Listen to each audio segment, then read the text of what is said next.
The Meditations of the Emperor Marcus Aurelius Antoninus, Book 8. To keep you modest and free from vainglory, remember that it is no longer in your power to spend your life wholly, from youth upwards, in the pursuit of wisdom. Your friends, and yourself too, are sufficiently acquainted how much you fall short of philosophy. You have been liable to disturbance, so that the bare report of being a philosopher is no longer an easy matter for you to compass. You are unqualified by your station. However, since you know how to come at the thing, never be concerned about missing the credit. Be satisfied, therefore, and for the rest of your life, let your own rational nature direct you. Mind, then, what she desires, and let nothing foreign disturb you. You are very sensible how much you have rambled after happiness, and failed. Neither learning, nor wealth, nor fame, nor pleasure could ever help you to it. Which way is it to be had, then? By acting up to the height of human nature. And how shall a man do this? Why? By getting a right set of principles for impulses and actions. And what principles are those?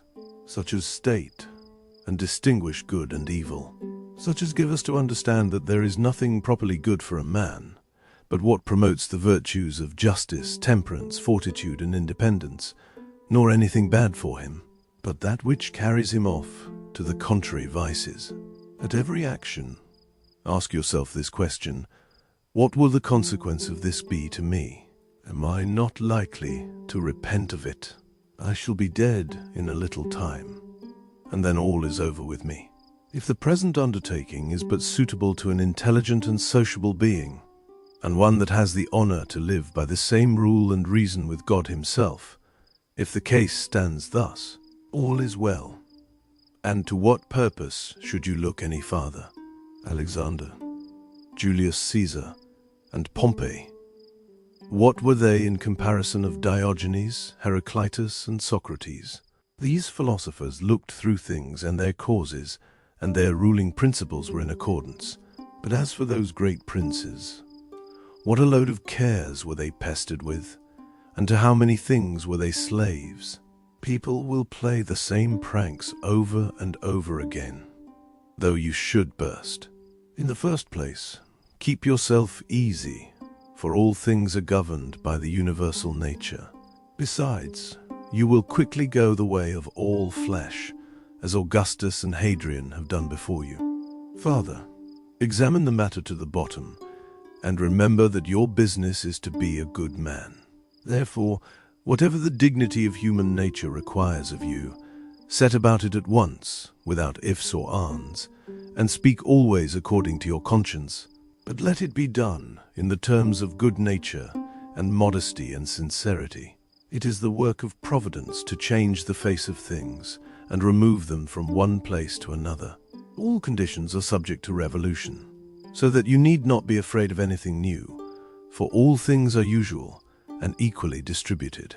Every being is at ease when its powers move regularly and without interruption. Now a rational being is in this prosperous condition when its judgment is gained by nothing but truth and evidence, when its designs are all meant for the advantage of society, when its desires and aversions are confined to objects within its power, when it rests satisfied with the distributions of the universal nature of which it is a part, just as much as a leaf belongs to the nature of the tree that bears it. Only with this difference, that a leaf is part of a nature without sense or reason, and liable to be checked in its operations, whereas a man is a limb, as it were, of a nerve, intelligent, righteous, and irresistible being. That is all wisdom, and assigns matter and form, time, force, and fortune, to everything in one measure and proportion.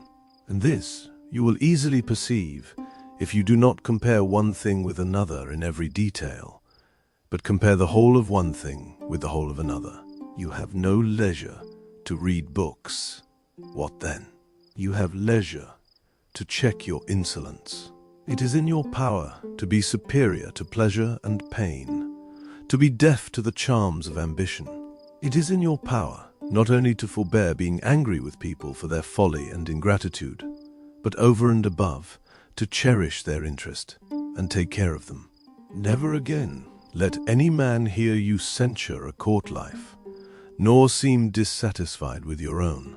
Repentance is a reproof of a man's conscience for the neglect of some advantages. Now, whatever is morally good is profitable, and ought to be the concern of a man of probity. But no good man would ever be inwardly troubled for the omission of any pleasure, whence it follows that pleasure is neither profitable nor good. What is this thing considered in itself? Of what sort of substance? Of what material and causal parts does it consist? What share of action has it in the world? And how long is it likely to stay there? When you find yourself sleepy in a morning, remember that business and doing service to the world is to act up to nature and live like a man, whereas sleep you have in common with the beasts. Now those actions which fall in with a man's nature are more suitable and serviceable, yes, and more pleasant than others. Upon every new impression, let it be your constant custom to examine the object in the light of physics, ethics, and dialectics. When you are about to converse with any person, make this short speech to yourself. What notions has this man about good and evil? Then if he has such opinions concerning pleasure and pain, and the causes of them, reputation or ignominy, life or death, if the case stands thus with him, I shall not wonder at his practice, and I shall remember that it is next to impossible he should do otherwise. Would it not be an odd instance of surprise to stare at a fig tree for bearing figs? Why then should it seem strange to us for the world to act like itself, and produce things pursuant to quality and kind? This is just as foolish as it would be for a physician to wonder at a fever, or a master of a vessel at a cross blast of wind. To retract or mend a fault at the admonition of a friend in no way hurts your liberty, for it is still your own activity which, by means of your own impulse and judgment, and by your own mind, makes you see your mistake. Why do you do this? If it is in your power to let it alone, but if you cannot help it, whom do you blame? The atoms or the gods? Either is folly, and therefore we must murmur against nothing. If you can mend the cause, set about it. If not, mend the thing itself. If you cannot do even that, what are you the better for grumbling? Now a man should never do anything to no purpose. Whatever drops out of life is somewhere, for the world loses nothing. If it stays here, it also changes here, and is dissolved into its proper parts, which are elements of the universe and of yourself. And these too change, and do not complain. Everything is made for some end. The sun even will say, I have my business assigned, and so too the celestial deities. But pray, what were you made for? For your pleasure. Common sense will not bear such an answer. Nature preordains the end of everything, no less than its beginning and continuance, as does he that strikes a ball. And what is the ball the better all this while for mounting, or the worse for flying lower and coming to the ground? What does a bubble get in the swelling, or lose in the breaking? The same may be said of a candle. Turn your body the wrong side outwards, and see it as it is, and consider what age and disease will make of you, and consider that both the orator and the hero, the praiser and the praised, will quickly be out of sight, and that we live but in a corner of this little dimension, that men differ in their notions of honor and esteem, and that even the same person is not of the same opinion long together, and moreover that the earth is but a point. Mind that which lies before you, whether it be thought, word, or action. You are well enough served for choosing rather to become good tomorrow than be good today. Am the first about anything. I will do it with regard to the interest of mankind. Does anything happen to me, I receive it, referring it to the gods, and the fountain of all things whence springs all that happens. Think a little, and tell me what you meet with in the business of bathing. There is oil and sweat, and dirtiness and water, but an offensive mixture, take it all together. Why, life and everything in it is made up of such indifferent stuff. Lucilla buried Verus, and followed him soon after. Sikander did the same office for Maximus, and survived but a little while. And thus it fared with Epitincanus and Diotimus, with Antoninus and Faustina, with Sulla and the Emperor Hadrianus. They assisted at one funeral, and quickly made another themselves. Where are those men of wit, force, and knowledge, and the others puffed up with pride? They made a great noise and figure formerly. But what has become of them now? Where are those sharp-witted philosophers, Charax, Eudaemon, Demetrius the Platonist, and others of their learning? Alas, they took but a turn in the world, and are gone long since. Some of them have sunk at once, and left no memory behind them. The history of others is overcast, and dwindled into fables, and a third sort have dropped even out of fables. Your business is therefore to remember that after death this compound of yours will fall to pieces, or else your soul will either be extinguished or removed into another station.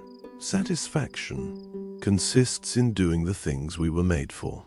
And how is this to be compassed? By the practice of general kindness, by neglecting the movements of our senses, by distinguishing appearance from truth, and by contemplating the nature of the universe and its works. Every man has three relations to acquit himself in. His body that encompasses him makes one, the divine cause that gives to all men all things another, and his neighbors a third. If pain is an affliction, it must affect either the body or the mind. If the body is hurt, let it say so. As for the soul, it is in her power to preserve her.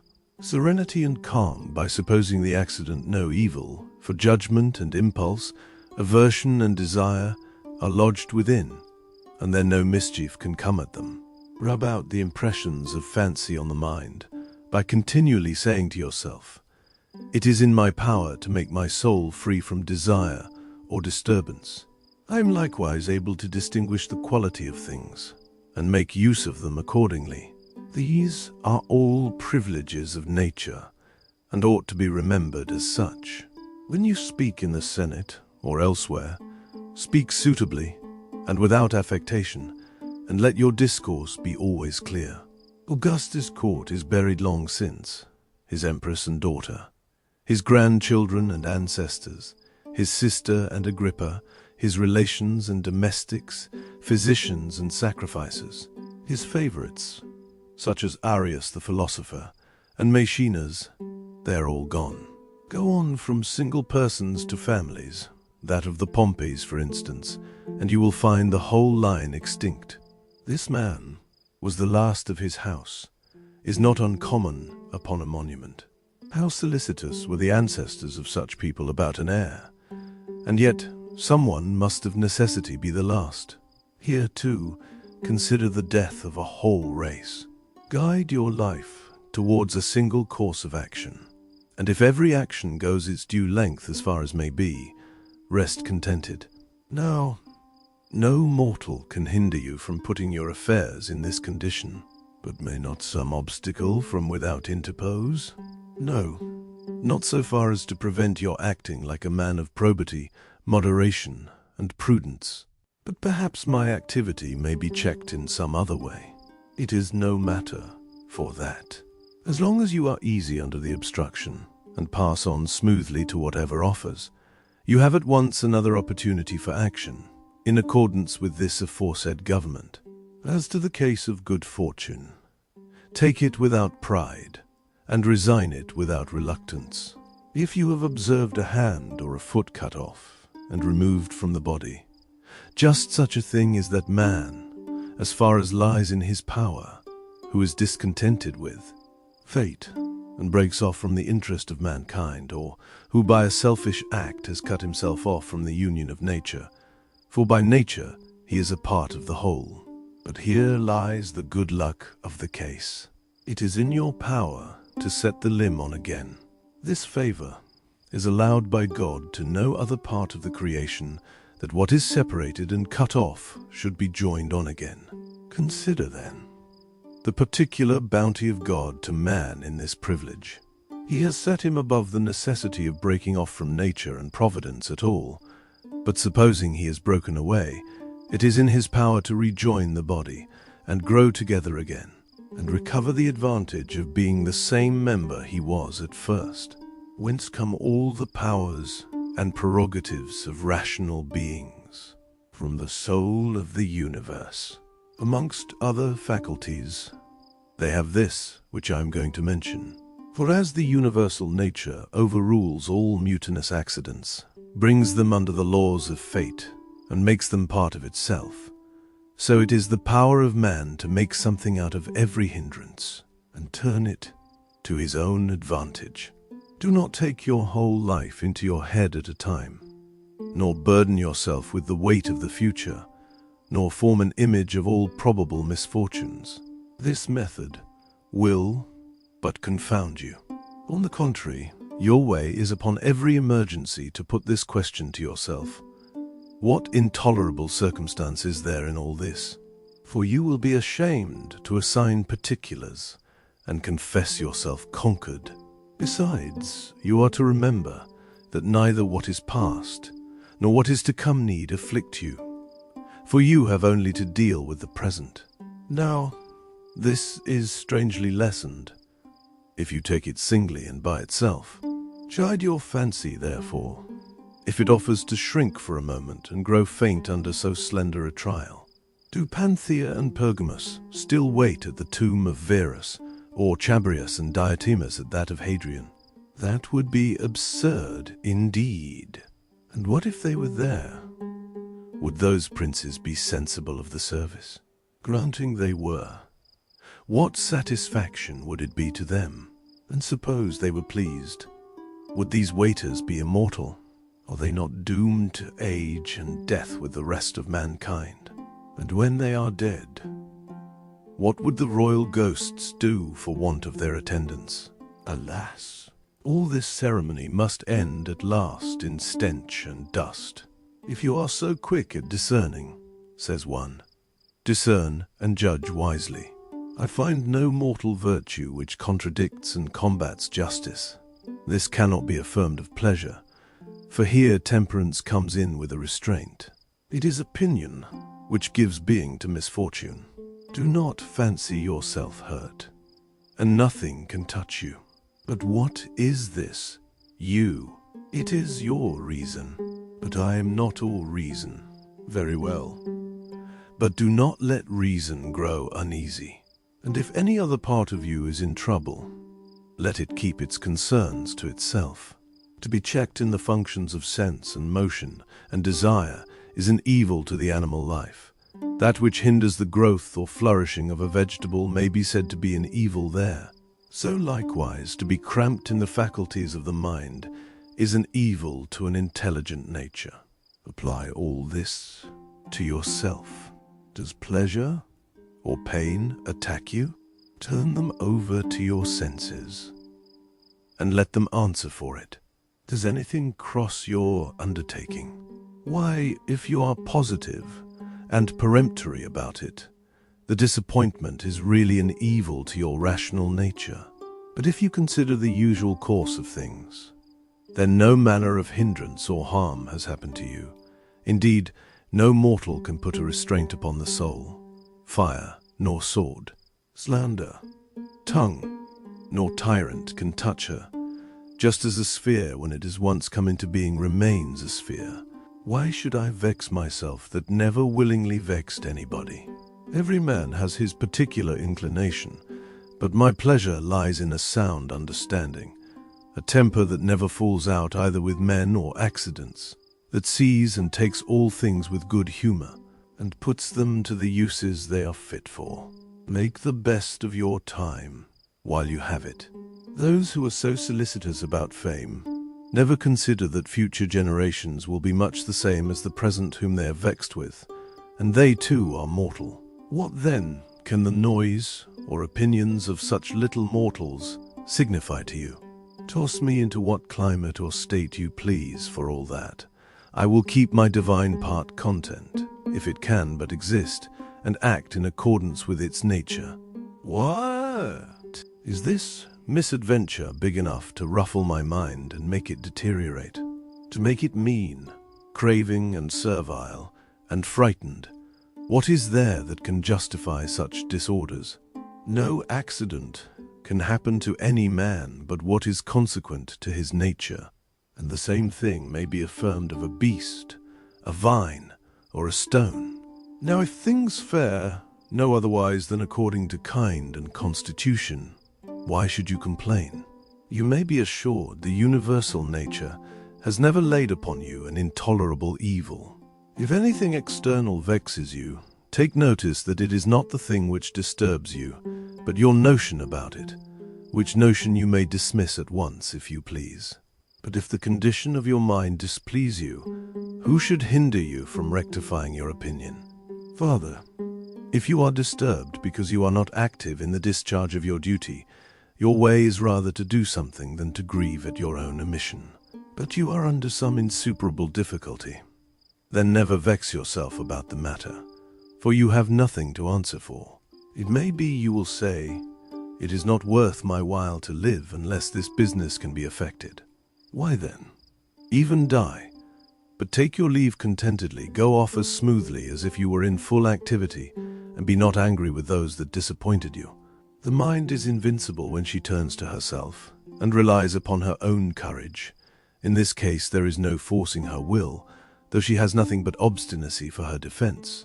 What then must her strength be when she is fortified with reason, and engages upon thought and deliberation? A soul unembarrassed with passion is a very citadel, the most impregnable security for man in future. Hither we may retire and defy our enemies. He that has not seen this advantage must be ignorant, and he that neglects to use it unhappy. Do not make more of things than your senses report. For instance, you are told that such an one has spoken ill of you. Right. But that you are really the worse for it is no part of the news. Again, I see my child lie sick. True. But that he is in danger is more than I see. Thus, always stop at the first representation, and add nothing yourself from within, and you are safe. Or rather, reason upon it, like a man that has looked through the world, and is no stranger to anything that can happen. Does your cucumber taste bitter? Let it alone. Are there brambles in your way? Avoid them then. Thus far, you are well. But then, do not ask what does the world with such things as this, for a natural philosopher would laugh at you. This expostulation is just as wise as it would be to find fault with a carpenter for having sawdust, or a tailor shreds in his shop. Yet they have places where to bestow these.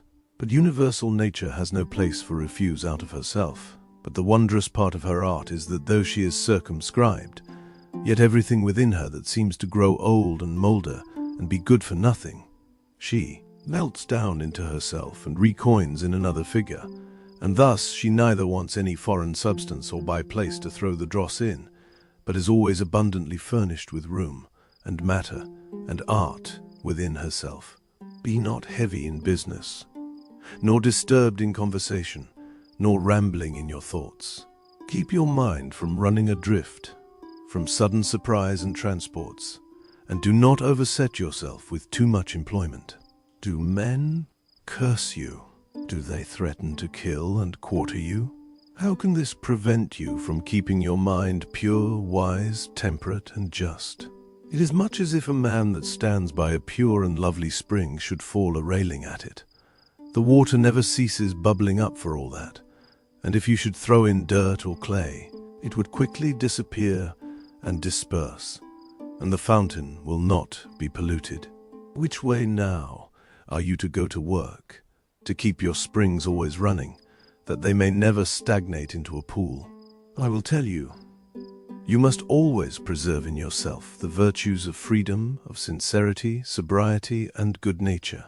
He that is unacquainted with the nature of the world must be at a loss to know where he is.